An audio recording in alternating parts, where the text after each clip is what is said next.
mandray andraikitra manao fiantsona faharoa izao talehan'ny DTMU talehan'ny fitaterana Antananarivo. Efa nisy fiantsona ataoko hoe telefônina tamin'ny voalohany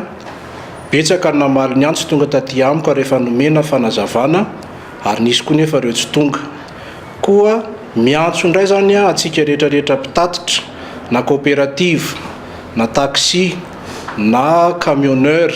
izay mampiasa lalana Antananarivo rehetra, indrindra ireo président coopérative miaraka ny braony na conseil d'administration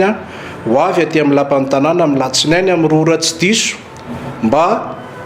hifanome vaovao hifanome fifandraisana tapatapakahitra hifanazavana indrindrindrindra ny amin'ny resaka contre visite izay afindra toerana eny amin'ny Mavety izay commune vonona Mandrakariva hitondra fanazavana hiresaka aminareo satria ianareo mpitondra taxi be nareo tompona fiara no tena tsinjovina amin'izany fanatsarana fitaterana eto Antananarivo zany. Ka amin'ny latsinainy amin'ny roa aty amin'ny hôtel de ville amin'ny hémicycle amin'ny fotoanantsika afaka miteny daholo ny rehetrarehetra misokatra izahay amin'ny fanazavana hatramin'ny atsipiriany indrindra.